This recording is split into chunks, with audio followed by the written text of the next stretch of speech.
Hi everyone, I'm Amy, this is my wife Maggie, and together we are ThinkerThemer, and welcome back to our series 10, out of 10, where we try to rate all of our games out of 10, 10 games at a time. So we're going to get straight into it today with 10 more games, a bit of a mix today. Quite a mix, yeah. No particular Very eclectic theme. collection here. Some old, some new, so let's get into it. You want to start on your side? All right, so the first one is Yokai Septet. This is a really cool little trick-taking game that I think that it's sort of meant to be thematically. You've got these different like bosses, which are represented by the sevens, and everything is in sevens. There's like 7 suits, and there's 7 cards in each suit, but they're all different levels. And then the number 7 is the boss in each one of the suits, and that's what you're after. So you're trying to collect as many win tricks that have 7s, because whoever gets to 3 7s, one wins that round and gets the score. So it actually has scores on the actual 7 cards. Now, thematically, it doesn't actually, it's a trick-taking game. And, it's a trick-taking game. Yeah. But a clever one at that. Very, very clever. Because you want to try and get 3 7s, but at the same time, you don't want to win 7 tricks, because if you've won 7 tricks and you haven't got that winning condition by having 3 7s, then guess what? You actually lose the round and everybody else scores points. So that's what makes it a little bit tricky, tricky. Good one. But that's what makes it difficult, because you're trying to win 7s and not win too many tricks. And it's just interesting because each of the suits also has a different distribution of numbers as well. So you're trying to work out what is the best play here. And also at the start of every round, you are handing off some of your cards to the person next to you. Now, which means you're like, do I want to keep these low cards? Do I need these low cards? I've got a 7, but I've only got a 7, so I'm not going to win it unless I, pass it on, or whatever the case may be. But the other thing about this game is that it's played differently depending on the player count. So it's not a game you can play at 2. It's a 3 or 4 player game, really. At 3, it's an individual game. At 4, it is a team-based game. I really like this game at 3. I agree. Yeah, that's my surprise. Yeah. We just like it to be as competitive as possible. Yeah. But it is a really simple game. This is a game that actually we take out for dinner with us. So while we're waiting for our food, we will have a few quick games of this. It's really easy to teach people how to play it, especially if they have trick-taking experience. It's a game out of Japan that was reskinned, I believe. But yeah, I actually really enjoy this game. I gave it a 7.6. I gave it a 7.5. So actually, it's close. pretty high for a fairly abstract trick-taking. I just really like the simplicity of it, and I do in general love trick-taking. You do, so, yes. And so it's a good one to have in the collection. I don't think it'll be going anywhere anytime soon. Now, this little game is a classic party game called Cockroach Poker. So a lot of you may be familiar with this. If you're get not, anxiety just hearing the name. I'm like, I can feel the tension. There's a bit of it's... First of all, I want to talk about why this game is so nostalgic to us. The first time we played this, we played with a large group of people, but notably we were playing with Monique, from Monique and Naveen before you play. And Monique is a terrible liar. She is way too nice for her own good. As nice as you see on video. It's just her in real life. One of those pure souls. Very pure. Can't lie. This kind of made her melt down a little bit, which was the most hilarious thing ever. But in this game, what you're doing is you start with a hand of cards. The entire deck gets distributed, and there are 8 different types of bugs in the deck. And what you're going to be doing is you're going to be taking a card out of your hand and sliding it over to someone around the table, anyone you choose, and saying a statement like, this is a spider. And of course the card is face down, and that person has to call you on whether you're telling the truth or not. If they decide that they don't want to do that because they really can't read, whether you've got a great poker face and they don't want to, that pressure is too much, then they can actually look at the card and then pass it on, either say, yeah, Maggie was telling the truth, this is a spider, or no, this is a cockroach, and pass it to somebody else. Now the next person has the same choice. Do I look at it and pass it on, or do I now call out Amy on what she's saying? But what's interesting is the cumulative effect of seeing multiple people state what that card is, because if I was like, oh, I think Maggie was lying, but you know what, I think Amy was lying too. So now I have no idea what this Yeah. card is. Or like you think that maybe you can read one person better than the other. So it's really interesting. And you actually lose this game if you end up with 4 or more cards of the same suit in front of you. So, you know, if you had 4 spiders, you would lose the game and everybody else wins. So it's a case of one person just having that ultimate fail and everybody gets to laugh and make fun of them. And for that reason, if lying to your friend and laughing at the one person who loses is not your thing, Look, probably not a game for I you. think the thing that gets me about this game is that it's like a double bluff. So it's not just like I've got a good poker face and I'm going to convince you that I've got, like, I'm saying that it's a cockroach and it's really not a cockroach. It's like, you can't be caught lying and you also can't be caught telling the truth. So if you are telling the truth, saying I'm a cockroach, and someone goes, I think you're telling the truth, and I was telling the truth, I lose. So and you get the card. You have to keep and the I'm card. the one that gets stuck with a card. But if so it's like it's a bit of a tricky one to wrap your head around. And it's like you always have to be bluffing, whether you're bluffing or bluffing that you're telling the truth. Or, it just creates so much tension, and it's not for everyone. So this is something that we've played at my workplace as well. Yes. And a lot of people have just really not taken to it. Like they just don't enjoy that tension and the stress that comes with it. For me, it's a game like Taco Cat Goat Cheese Pizza, which is a real energizer, and also the hilarious fact that someone, and there's probably a few people watching that we've played with that might take this personally, some people just can't get the rhythm of Taco Cat Goat Cheese Pizza, just can't win no matter what they do. It's kind of similar with this. It's the funniest thing about this game is the friends who really can't lie, and everyone getting to kind of laugh, and they get to laugh at themselves, but it is that type of game, so keep that in mind. Cockroach Poker, it needs a very specific group, but I gave it 7.5. I really enjoy party games, and this is a great one. I give it a 7.2, which is quite high considering I don't enjoy being that stressed, but it's like, this is so simple and so hilarious, and it plays so quickly that I'm like applauding how they managed to create. Play quickly. It is the most stressful experience I've ever had playing a game, and I can't believe they managed to do it in such a simple box. Such a small package. Yeah, and I would say it's hugely fast if you get all the way to the end where there's another end game condition where someone runs out of cards. But for the most part, you are trying to pile on someone who's losing to make them lose faster. So it's kind of interesting in that way. So should we go? Yeah, sure, why not? So this is Oaxaca. Now, if you are unfamiliar with Oaxaca, it's a city in Mexico that we have spent time in and absolutely adore. And the thing about Oaxaca is that it's really known for its craftsmanship. So there are a lot of artisans there. And actually, while we were there, we did an artisan tour to go and look at the amazing craft works like the alebrijes, which are these beautiful mystical creatures that are painted almost like mosaic style. So painstakingly detailed that they take, weeks, if not months, for each one of those pieces. They're usually made out of wood. And they're just the combination of colors is just so beautiful. Gorgeous. Yeah. And that is what this game is based on. So it's called Oaxaca Crafts of a Culture. And actually this game, I'm going to put it out there immediately that we have a bit of a bias towards this game only because it's out of print. And I thought I would never get the chance to play this game. And very kindly, one of our Joey fam, Darlene, sent this to us because she already had a copy and she wanted us to have a copy. So thank you so much, Darlene. But that does give some inherent heart bias. One, for the theme, because we just love Oaxaca. And 2, because it was a gift. So there's please an emotional connection. Take our review with a grain of salt. But let's talk about how it plays. So in this game, it is really a mini engine building game.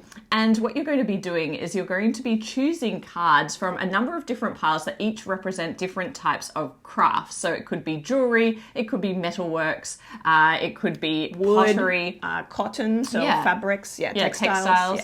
And what you're going to be doing is you're going to be drafting from those piles. And when you draft, you generally take 2 cards, you choose one, and you're going to be adding it into your crafting area. Workshop. Thank you. Into the workshop. workshop. And when it goes into the workshop, you're going to put a number of cubes on it that represent how long it's going to take you to craft that item.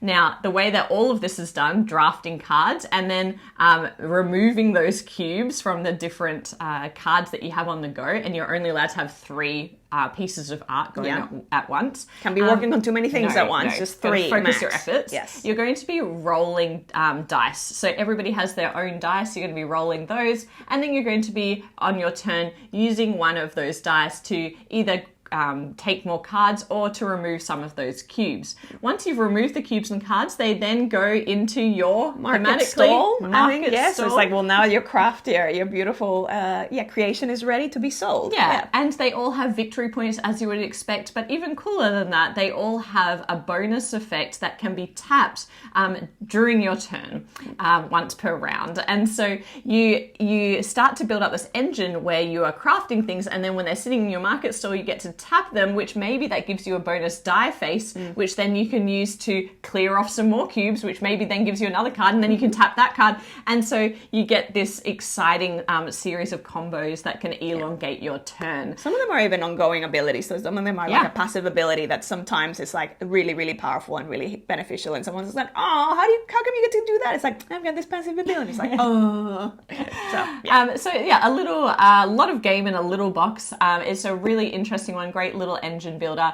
I gave it a 7, and I'll tell you why I gave it a 7 and not higher. I think that for me, I adore it for so many reasons, as we've previously discussed, but I suppose the game is a little bit short, so it only goes for 3 rounds, so it never feels like you quite get to realize the engine building ability. And the other thing for me is that my brain won't let me diversify in types of artwork, and I found that when I tried to diversify, I would get a much lower score. So I don't know if that's just I'm not that good at this game yet. But what I did find is actually when you use a die to clear off the cards, you get to remove a cube from each of the matching cards. So it makes more sense to have 3 textile cards, because then you get to clear off more cubes. Which thematically makes more sense. Like if you're working on a bit of everything as an artisan, it's like you're probably going to be less efficient than if you just have like a woodworking, But then it meant that I was a bit like, I felt like the game was playing itself out, because I felt like I needed to do certain things.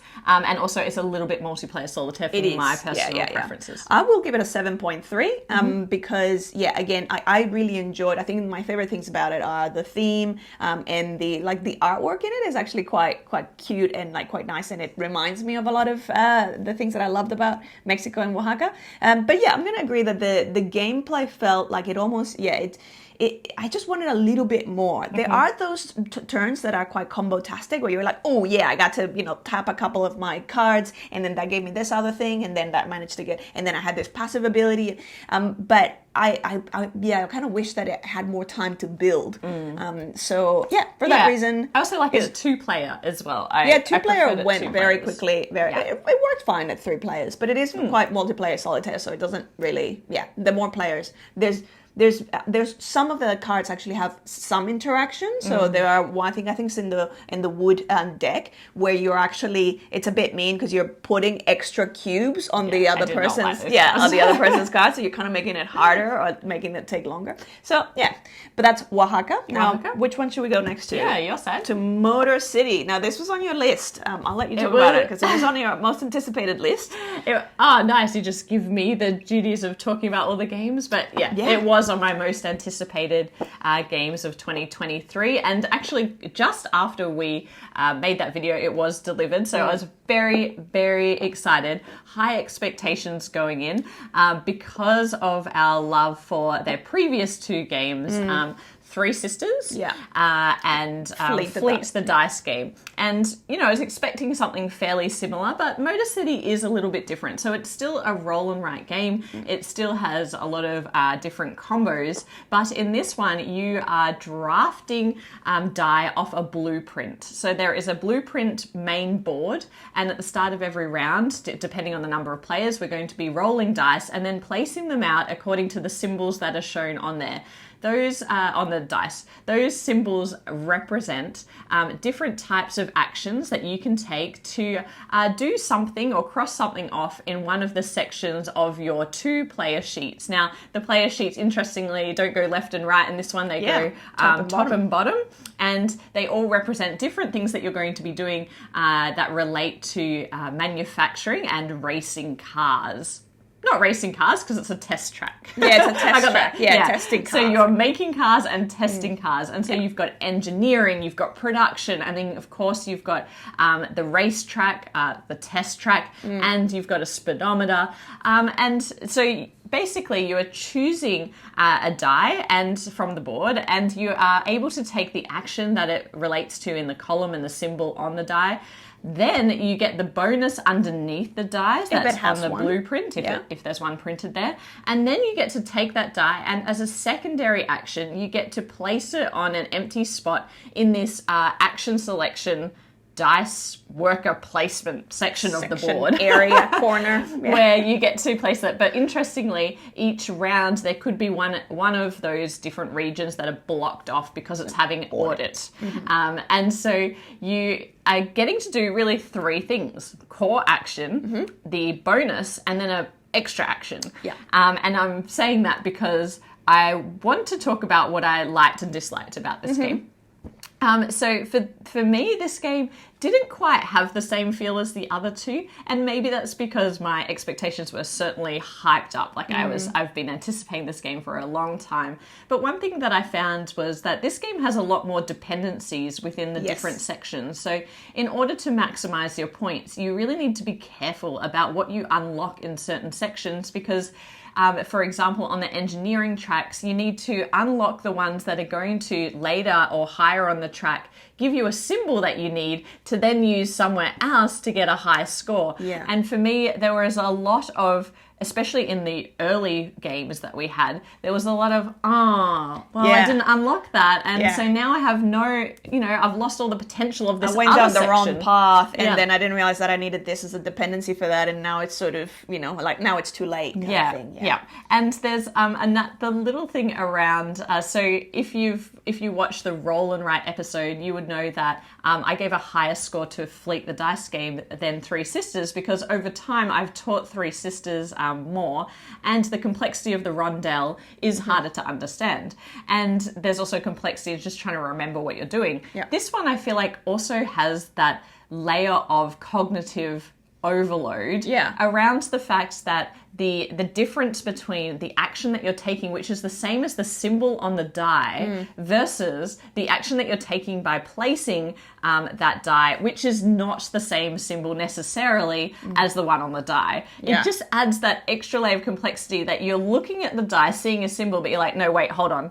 Hold on, I'm not doing that action. I'm doing something different, and remembering to do all the pieces. Felt a bit disjointed in my mind. Not that the game is disjointed, but it felt kind of like, and then I get to sort of randomly activate another one just because it's part of the turn.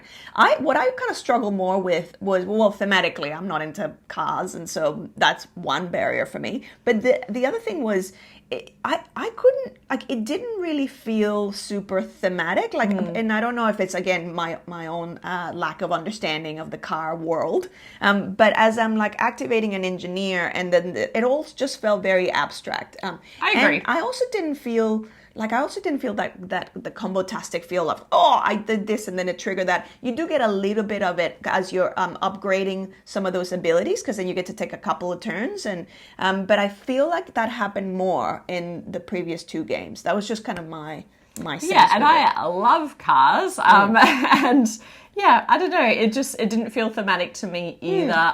The one thing I did like about it was the way that you are making money, and then you get to spend the money to do upgrades and things. So that part of it is interesting, but overall this game fell a little flat for me. I gave it a 6.9, and for the first time, it may not be one that I keep from their collection in our collection. I give it a 6.6 for me. Oh, okay. 6.6. Okay, so that's Motor City. Motor City. Where should we go? Should we go pizza, the psychic pizza deliverers Yes. to the ghost town. So this is the quirkiest little It's the longest title. psychic pizza deliverers to the ghost town. Go to the ghost town. So we usually just call it psychic pizza game, the psychic pizza game. So this is a hidden movement. Is it hidden movement? Yeah, sort of hidden movement and deduction game where you have one player who is almost like the game master who knows the layout of the town. Let me correct you thematically. Okay, it's the mayor. The mayor. All right. So the mayor knows the layout of the town, and then everyone else is playing as one of these psychic pizza deliverers who are trying to figure out, like, quite bumping into the night, bumping into houses and fences, going, oh no, that's a fence. Okay. So you on your turn, all you're really getting to say is whether you're going to move up, like north, south, west, east, or if you're going to be attacking, because there's going to be some ghosts, so you could kind of like attack or try and trap a ghost, or deliver a pizza or pick up a pizza. So the first thing is you're very, very on your little personal board, you're trying to draw and figure out the layout of this land, to then eventually find where the pizzas are, grab one of those pizzas and deliver it to the corresponding house. So there's matching pizzas to matching houses. And so because the layout of the town is the same for everyone, you're using both the clues that you're getting, but also the clues that you're hearing other people getting, even though that's a lot harder because you don't necessarily know. Everyone starts in a different place as well. Everyone starts in a different place. So you are trying to effectively map out the grid, because the grid is only a certain size, and the grid you are on is as much bigger. Sorry, the town is actually a smaller size than the total grid. So you're trying to work out the boundaries first, so that you can navigate your way around. But what makes that super difficult is two things. One, the fences that Maggie mentioned can either be the edge of the map or just a lowly fence that happens to be lying around that you've walked straight into, and the mayor is going to tell you that you've walked straight into a fence, but you don't know, maybe that's just the edge of the board. But as you bump into more on the same direction, you could work out, okay, I think I'm at the edge of the board here. The other thing is that there are portals. Those portals. You might actually have worked out pretty accurately where you are on the map, and then you know what, you're going to stumble into a portal and you're going to pop out in a different portal, and now you really have no idea where you are on the map. So that is one thing that adds a lot of randomness to a game that could be pure deduction, and I feel like that is going to be something that you either love and laugh at your friends, especially when you're the mayor, because you're like, you've just walked straight into a portal and now you have no idea where you are. This is the other thing with these portals. It's not just like two portals and you just go back between the two of them. There can be multiple portals. So it's like you go into one and it pops you out somewhere else, and then if you go back into that one, you don't come up where you first started. You might come out somewhere else entirely. So you're again completely disoriented, which makes it really tricky. I think some people are actually going to hate that about the game, but other people are going to find that really funny and amusing, but it does take it a little bit out of like a pure deduction. Yes, you can work out where the portals are and eventually work out how they work, but it's going to be frustrating for people who are struggling with the baseline deduction part of the game. I just absolutely adore the theme of this game. Yes, very as well as, board game tables, or all players they're now called. They do a fantastic job of the components always. Yeah, the production's really good. Yeah, and in this game, I love the little ghosts. The little ghosts that are, the little meeples, they're super cute. As well as just the idea that you're delivering pizza. It's just like a really fun theme, but also really quirky. I really enjoy this game. I like watching people puzzle through it. You're actually a really great mayor, like a great game master. I was surprised at how much you got into it, and like the sounds that you were making and the voices. I was like, look at this, look at that. Well, it's also because we have played this for the first time late at night, and I knew that I had to really ham it up to keep everybody awake and interested in the puzzle. You did great, yeah. So it's like it's a game that I kind of enjoyed. I think I mostly enjoyed it because of you. I appreciated it, but I don't tend to, I'm not huge on kind of deduction games in general, but I think it's a really clever and really cute implementation. I think it's really cute. What did I give this? I gave it a 7.3. I don't love deduction games. I'm not really born to be a game master, but I think you may have missed your calling. I missed my calling. No, I have to get into role playing more. I just it's so quirky. The theme really makes it. If it was like battleships, I'd be like, boring. Yeah. I give this a 7. So it's one that, even though I'm not really into like hidden movement and deduction, I'm really charmed by the theme. It's super cute. So that is Psychic Pizza Deliverers Go to the Ghost Town. Go to the Ghost Town. Yeah. So the next game is the Towers of Arkhanos.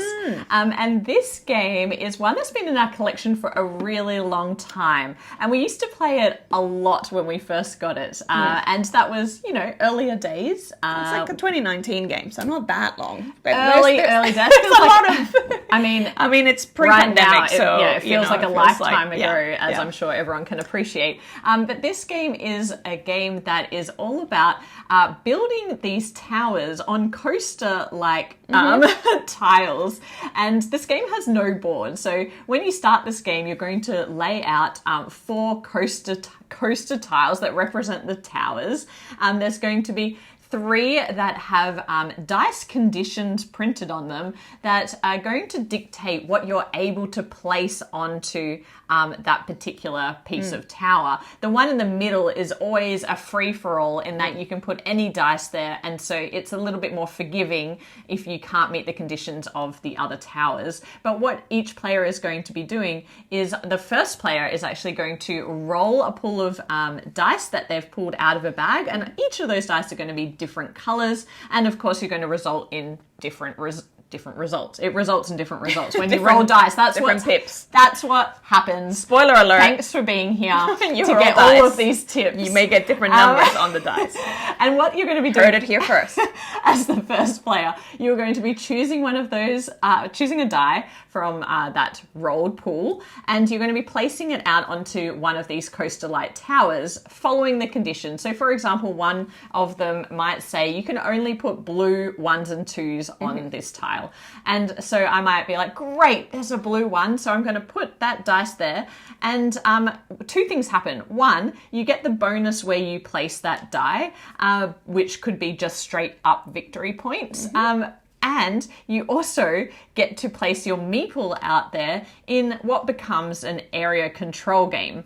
So you are trying to have the most influence on each of these tower pieces, because what happens is there are 3 dice that can go on each level of the tower. As soon as someone places that 3rd dice there, it gets covered up with another layer, and we start to build up, and that new layer is going to have new dice conditions. And we score at the moment where that piece is placed on top based on who has the most influence. So you're constantly looking at, where do I need to add more influence? The other thing is that you can also collect magical powers that are going to give you abilities that allow you to manipulate the die, generally speaking. Yes, and so they call it a book of spells. So you have this book of spells, where that's one of the things, if you put your dice on a spot that has a book, then the number of that die, the pips on that die, becomes the spell that you've kind of learned. Loaded up. Loaded and ready to go. And it's usually going to be things that allow you to either change the color of a die, or change the number, or kind of break the rules a little bit. And more so flexibility. It's a really straightforward game where you are scoring along the way, and so you can see when someone has a little too much control, and maybe you want to get in on their, adding influence to their areas. It's super simple. It's very simple. Super simple. The only things that you're getting, the other little thing that you can get is one of the abilities, or one of the bonuses for going in one of the spots, is that you get to place an extra little meeple somewhere else, anywhere else, but then that meeple is going to, as if it were a die, but then that meeple is going to be committed to that tower forever. So you don't actually, usually when you score a level, you get your meeples back, but if that meeple was one of those bonus meeples, they stay there, and they're actually holding that tower up. And they stay there. So it's very, very simple, but you can have those little moments of there's like a wizard type meeple that is it's worth 2. More influence. And so often that can be the little, oh no, you use that one and you beat my majority. So my rating for this is a 7.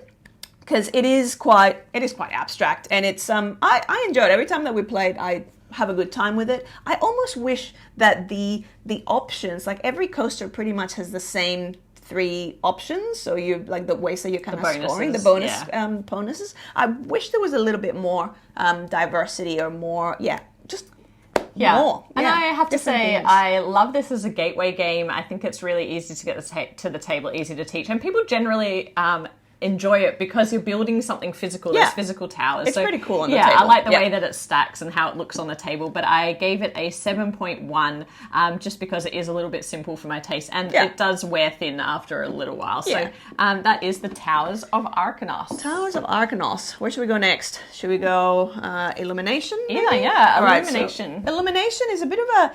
I was enticed by the theme of it, even though that is actually quite an abstract playing experience. But in Illumination, you're playing as monks who are trying to be the next head of the scriptorium. And so you're trying to align all these different books and draw and illuminate these different books in certain combinations that will kind of give you points. The whole thing of this is some monks are, reverent and sort of following the rules, and some monks have gone irreverent and they've started drawing, instead of like demons and dragons and random things. And so it becomes a bit of a head-to-head. It's a 1 to 2 player game. Yes. It becomes a head-to-head battle of going... so each player will have their own set of icons. So either, the reverent icons or the irreverent icons. And it all plays out in this sort of mini area control game where you are on your board. You have all these different rows and columns of the tiles, which are the books. You pick one of those, and that's going to... The books are in the middle. Yes, sorry, of the tiles, which are kind of like the drawings. And then when you pick one of those, that's going to correlate with which number book you're going to be placing those images onto, or those tiles onto. So then on those books, you're going to start playing out this sort of mini area control type game where you're going to be, as you're placing those icons, each icon has a matching or counter it has an symbol. Enemy. Yeah, the enemy symbol. So as the opponent is placing those adjacent to you, as soon as that area kind of gets closed around, so there's no more tiles that can be put adjacently next to them, then you look at who has majority. So who won that mini battle, who has the most of their icon, and then you get to flip over the opponent's tiles, and you kind of are going to get points for that. The enemies are kind of cute because you have like knights and dragons, and so it is like it plays out as this like good versus evil kind of theme. Yeah. But on top of the majority area control game and this battling idea, you also have these tokens that you're trying to collect and cash in for victory points, and that is a race objective element, and you can only cash them in when there's one monk, I believe, that's on a monastery that's moving around, and the correct it has spot. to be on the correct spot to cash in that particular type of token. So there's a lot going on here. There's a lot of abstract ideas, and when I read the rule book, I was like, this is going to be a game for me. Like, this has all the makings of an Amy game. I read the rulebook and I was like, I think I'm really going to enjoy this. But when we played it, it isn't... I can't quite put my finger on it, but it's not the smoothest gameplay experience, and it didn't feel particularly exciting. I don't know if there wasn't enough that you were doing on each turn, I don't know. There was just something about it that, I liked it. I liked it, but I didn't love it as much as I wanted to. I'll agree with that. Yeah. Well, I mean, it's very like even though I really like expect you to love it. No, neither did I. Yeah, and but area majority, tile placement, race objectives, and it's actually very abstract. Even though in theory, I enjoyed the concept of the theme. So I think I enjoy that there's. Even though it's very abstract, I do like that it's got some of those Euro-y elements. Like, for example, you're trying to kind of move that the monk in the monastery so that they're matching before you can kind of claim those points. Then you also kind of have like a bit of a hidden objective towards the end where you're trying to get a certain number of a particular symbol of your opponent trapped or different kind of things like that. So I enjoy that more than if it was just a pure... more straightforward, abstract, just like area majority and that's it. But still overall, it didn't feel like it flowed as logically or as I. Yeah, it doesn't have like great game flow, but I enjoyed it. You know, I've enjoyed my time with it. How did you rate it? I gave it a 7. Oh, I gave it a 7 as well. Oh, okay, there you go. We are in agreement. I just love the theme. I think it's really quirky, and I also really just like that this is a bigger game style for 2 players, so only 2 players or 1 or 2 players. Yeah. So that element I like. All right. Now, Akropolis. Akropolis. So in Akropolis, we are architects building the layout of our city, and so. Again, very, very abstract. We're going to be collecting these. What would you call it if it's like a set of 3 hexes tiles? It's a tile that has 3 hexes attached to it. And each one of those hexes represents a different type of terrain. So it could be parks, or it could be residential areas, it could be plazas, and they all have a different color, and they all will score differently. So some of them might be like the residential, which are the blue ones. It's all about, the biggest continuous group of them. So it's like, okay, so that's what I'm trying to do with those ones. But then the other part of that is you have these little plazas that have stars on them, and those stars are actually going to be the multiplier. So for example, for that big area of blues that I might have, each one of those is worth a point times the number of stars for blue that I've managed to collect. So if I didn't collect any of those, then they're times 0. And so my big, beautiful group of blues is going to score nothing. But if I collected 4, then it's times 4. On top of that, you have this other layer, literally, where if you start building up, so you can actually build layers, second, third level. When you're building up on a layer, then the tiles that are on that level count for the number for that layer, essentially. So if I had a blue on the second floor, then each blue tile on the second floor would count as 2. If I had one on level 3, it would count as 3. So it becomes this sort of thing of like, what colors am I going to be concentrating on? Like, for example, then the yellows are all about being isolated. So it's like, okay, I want to make sure that I don't have all the yellows together. And then the reds need to be on the edge. And so there's all of these different things on top of making sure that I have the multipliers to make them worthwhile. Yeah. And the difficulty of it is that there is also a cube or a stone economy that's going on, because the way that you draft is, like we've seen in many games before, you've got a row of tiles, and if you want to take the tile that's on the far most right, then you have to place a cube on all of the other tiles so that you can grab that one. And so what happens is you can run out of those cubes, and the only way to get more of them is to draft tiles that have cubes already on them, or to build up, as Maggie mentioned, and to cover empty spaces that generate stone.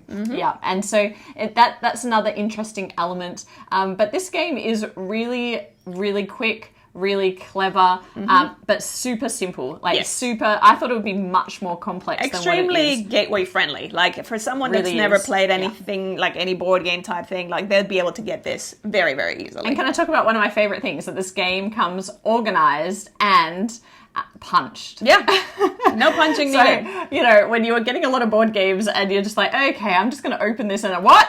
It's already ready to go. There's a lot of tiles, so it's actually really good that it's already punched. And it has a nice little divider. But they're good, thick, beautiful tiles. And that just gives a really nice tactile experience to it all. Very easy to set up, very easy to see for the player scaling. Because on the back of the tile, it tells you, how many players, 2+, 3+, or 4 players. And then also you have variations if you want to make it a little bit more challenging. So kind of level it up with some extra conditions. I really like this game. I can see why people say it's an instant tile placement classic, because it is very simple. Draft something, place it in your puzzle. Draft something, place it in your puzzle. Yeah. I like it more at a higher player count because of the way that turn order is so important when drafting from the market, that it adds a bit more variability to that, because you're waiting and hoping that tile doesn't go away. Whereas when it's 2-player, I can often game out what's going to happen based on what I know Maggie's collecting, and therefore what's going to be left for me. So, Akropolis is a cute little tile layer. Very, very newbie friendly. I gave it 7.5. It's a game that I would like to keep in our collection to teach other people as a quick one that you can just have a cup of tea and a quiet game for two, or with more players. But it's a little simple for my own personal taste. Yeah, so I don't get as much satisfaction out of the end result. Something more that you do, like, as, you know, for us, it's something more that we would do to provide the experience for other players, that it's going to be like an easy. But like, I enjoy my time with What it. did you give it? I give it a 7.4. So yeah, because it is quite abstract, but I really enjoyed it. It's so easy to set up, and like the tiles are actually quite satisfying, like tactile wise. So well, let's go to another game. This is an older game as well, you know, relatively speaking, with all of our new games that are always coming in. But this is Chai. Now, if you don't know, or you haven't been watching the channel for long, Maggie loves chai, masala chai. Yes. Actually has one every morning, and also makes her own from scratch, grinding I used to spices. every day make my own from scratch. Especially during the pandemic. Especially, because then, you know, we were in lockdown and there was nothing else to do. But I actually really like the ritual of it. And I love playing with the different levels of spices and things like that. I think now I often will, you know, just we'll take one. I'll either buy one cafes. or sometimes I have the kind of ready-made mix that sort of lives in the fridge, and then it's easier to just like heat it up. But anyway, to say, love chai. Love chai. Yeah. So, the drink. Again, inherent theme bias here. Yes. This is the type of theme that we absolutely love. Yes. And in this game, it is really thematic in that you are going to be trying to put together different blends of tea.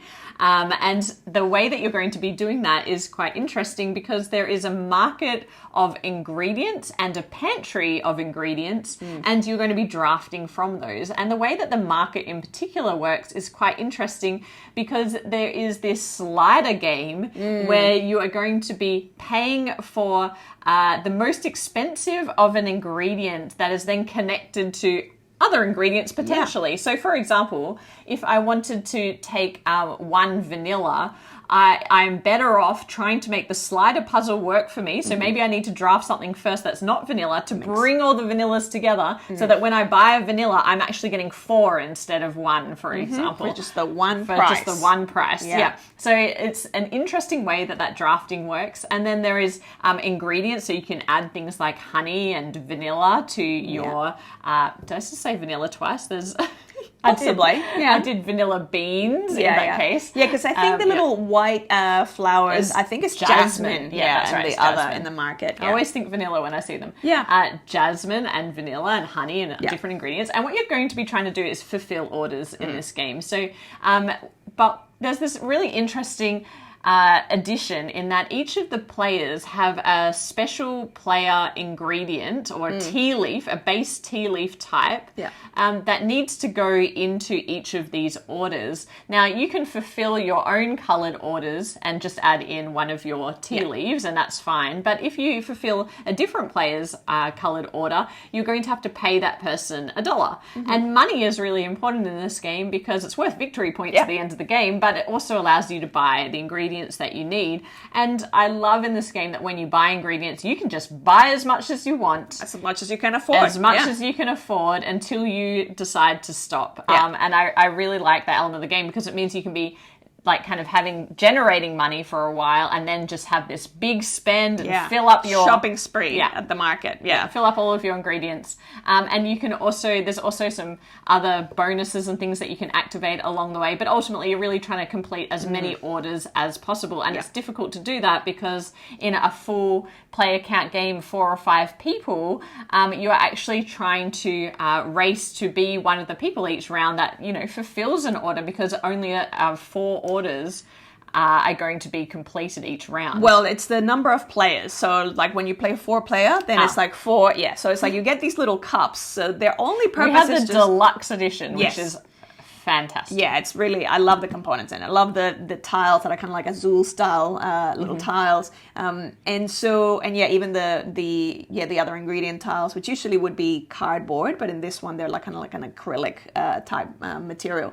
So when you complete an order, that all gets tipped into one of these lovely little cups, and that's going to be based on the number of players. And then when you have filled the same number of orders as the number of players in a round, that ends the round. Yes, but that's the key thing is that one player can actually do maybe 2 orders or 3 orders if you were really good and everyone else was terrible. Yeah.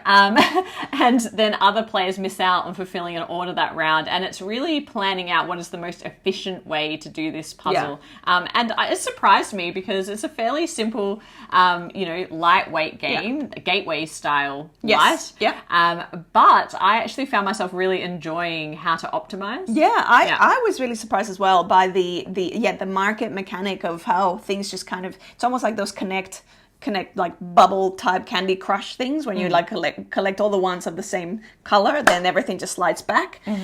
So I figuring that out and kind of going, how do I get best bang for buck if I buy a couple of ingredients first and then make everything slide together and then get a whole bunch of the stuff that I need, but at the same time making sure that you're getting stuff that you're going to be able to use to fulfill orders. I quite enjoyed that one. I gave Chai 7.4, a game that is a pretty gateway game, so I probably wouldn't get it out just to play myself with other heavy gamers, but we played this with my mum and she absolutely adored it. Mum approved. Yeah, absolutely delighted by it. She loves tea as well. Yes, loves chai as well. That was good. It was a really great family game. It's a 7.9 for me. I quite enjoyed it, and I was very surprised by it. I love the artwork in it, and a lovely little tactile experience. Yeah, great game. And the final game that we have for you today is a big one. And it is Rococo Deluxe Edition. Now, Rococo is all about going to the ball. Being seen. Who are you wearing? And you want it to be you. So you are a tailor and a designer, and you're trying to make sure that all your designs are prominently displayed amongst the attendants at the ball. And the way that you're going to be doing this is it's all about crafting those beautiful dresses that are going to be placed into one of the halls in this grand ballroom for this ball that is occurring by collecting the right types of material and then using those resources to then purchase these dresses or craft these dresses to then put on display. And mechanically, it's interesting because you're using a hand management, slight deck building element action selection system where you have a hand of 3 cards at any one time, and you're going to be activating one of those cards, and those cards are going to be gold, silver, or bronze, and they all relate to different skill levels of employees that are going to unlock different actions for you around the board. You play the card, you take the action, and each of those cards also has a bonus that's going to allow you to, again, elongate your turn, get a little bit more done. So you've got to be careful about the order in which you play those cards out of your hand. You can also upgrade and get more cards or staff abilities that you're going to then add into your deck of cards, which means that your actions available to you and their bonuses become more powerful as the game goes on. But mechanically, what else is happening here is when you put your dresses out into the halls, you're playing an area majority game. And so at the end of the game, we are going to score each of those halls for those who have the most or the second most presence or influence in those areas with their gowns. And that is one of the most exciting elements about this game, is that end game scoring, because there are very few points that are scored along the way in this game. And it all comes down to when you have this board that's full of these beautiful dresses and nobody quite knows if they've done enough to win the game. And that end game scoring is just like, okay, let's do one hall at a time. And this one goes ahead, and now this one goes ahead, and now this one. So it's like, it's quite thrilling. It's kind of like calling a horse race or something. Pretty much. It's like, oh no, I've been surpassed, and then you still kind of come and go, I think I've got majority there, so maybe I'll be okay. And then there's the fireworks area at the top where once you've done all the scoring, you would have been able to reserve spots to watch the firework display at the very end, and so that allows multiplier. Which is a multiplier of the points that you would get for some of those dresses if you manage to then then you'd be moving one of your dresses from on the different ball areas up to the firework viewing area, and it's like, oh, did you see them? They were at the fireworks display as well. And I think what really works for this game is that it works and it doesn't work. I think that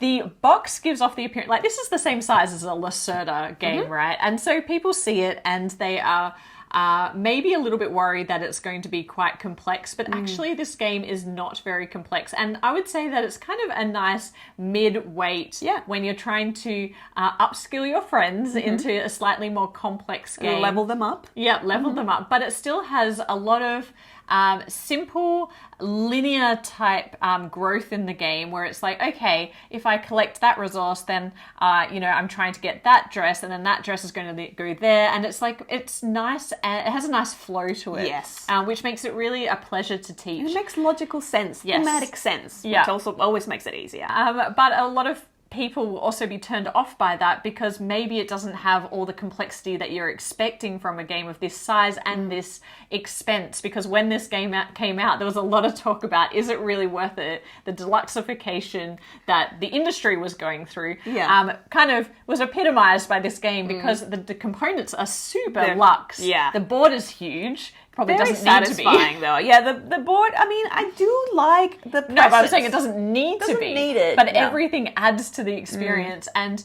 the theme is what I love about this game. If it was not for the theme, I don't know if I'd be as excited. Like if it was something, I agree. Yeah, and look at me being a themer, but it's more about the way that our friends get into it because they're just like so excited when they play this because it's like, oh, look at my gown in the ball. Yes. And so I love that. I love that about it. Yeah, I just love seeing this completely empty hole and it getting populated over time as the game develops, and you're kind of going, oh no, I'm going to compete over there, and then there's also the musicians as well, and it's just like I'm just enamored by this game. Yeah, even though it is, it's not a super complex, crunchy. So it's crunchy enough and satisfying enough in a lot of different ways. And I will say that there was one thing we mentioned in our original review of this was there is a bit of a heteronormative objective goal where you are matching straight couples together, male and female. And so that's something that we really didn't like about the game, and it doesn't work for a lot of the tables of our friends that love this game most. So,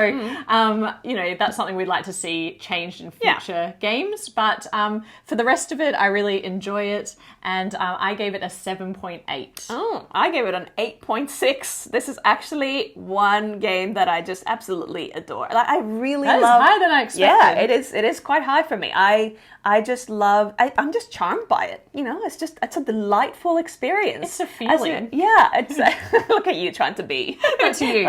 What? It's That's a feeling? You. Yeah.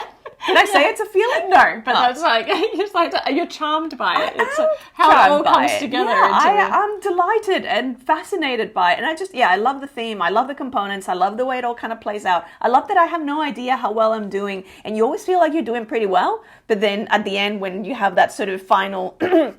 point collection, like point allocation, is just like, and it's like, I don't even care if I don't win. It's just like the whole thing is really thrilling. So, I think it's interesting because in other games and other games we've reviewed in this series, we've said that something we don't like is that the scoring is, more opaque and that you don't know if you're winning or not. But in this particular game, I think what makes it so thrilling and exciting is that you can score hole by hole, and there is this real sense of, whoa, have I done enough as we go through the hole? So I really like that about it too. But that is 10 more games from our collection. We have so much more to go. You can probably see in the background that there's so many games there's always more coming in. Like every, any given fortnight, there's, stuff more at games. The post office to collect. Yeah, but it's really exciting for us because we get to revisit a lot of older games in our collection too, and so there'll be more of those coming through. But thank you so much for watching this series. We hope you're still enjoying it. Have you played any of the games this episode? Let us know in the comments. Please like the video, subscribe to the channel if you haven't already, and we'll be back with more board game content soon. But otherwise, bye for now. Bye.